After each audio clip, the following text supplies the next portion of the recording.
He'd already killed 2 men, and now he was crouching in a cave, hiding.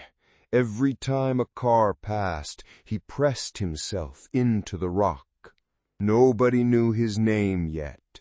Nobody knew what he'd done. But 3 families were about to find out. These are real stories, real people. Welcome to FreeForge. In May 2026, on the Big Island of Hawaii, 3 elderly men were killed in 2 days. They didn't know each other. They had no connection.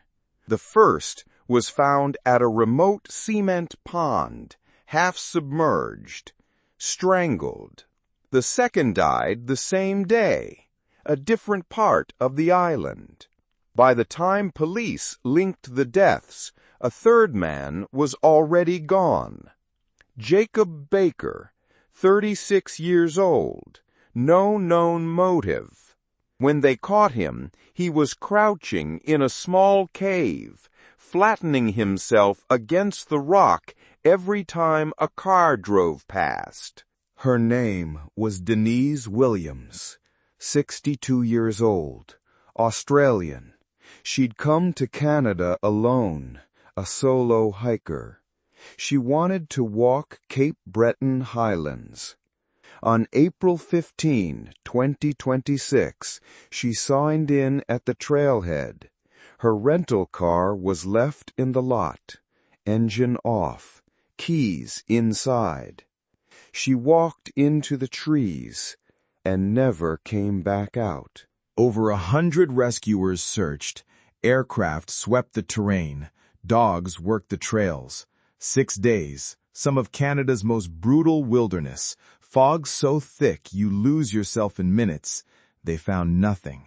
Not a footprint, not a piece of clothing, not a trace. Her phone went dark that same afternoon. No signal, no last ping, no goodbye. Denise Williams is still missing. A welfare check. That's how it started. Neighbors hadn't seen her in weeks. Police knocked.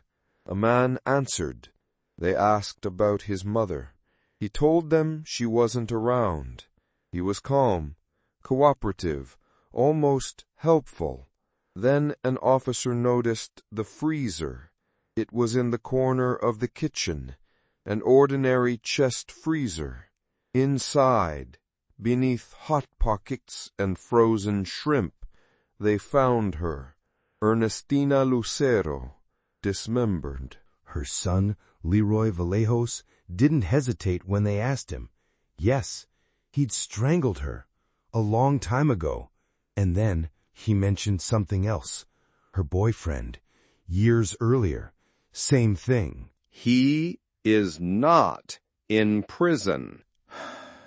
1979. A field in Cincinnati, Ohio. Workers found a child's body, burned, unrecognizable. She was 18 months old. They called her Baby Angel because nobody came forward. Nobody claimed her. For 47 years she had no name. 47 years. Then DNA genealogy caught up with history. Her name was Velina Jeter, born in Columbus. Nobody knows how she ended up in Cincinnati. Nobody knows who burned her. Her parents are dead. The people who might have known are gone. The case is still open. There are no suspects. There never were. 1993. A dump site in Camarillo, California. Workers clearing waste found something they couldn't explain. Not a body, just bones. Lower leg bones from a teenage boy. The rest of him was never found. No name, no family, no report of anyone missing that matched. For 33 years, he was John Doe. And then, in May of 2026, DNA finally gave him back his name, Joseph Patrick Reardon. He was a teenager, someone's son. Somewhere there are answers. Nobody has found them. How did he get to that dump site? Where is the rest of him? Who killed Joseph Reardon? Nobody knows. 33 years later, nobody knows. 5 cases, 5 families. Some still searching, some long gone, all still waiting. If you have information on any of these stories, contact details are in the description. Subscribe to FreeForge. New stories every week.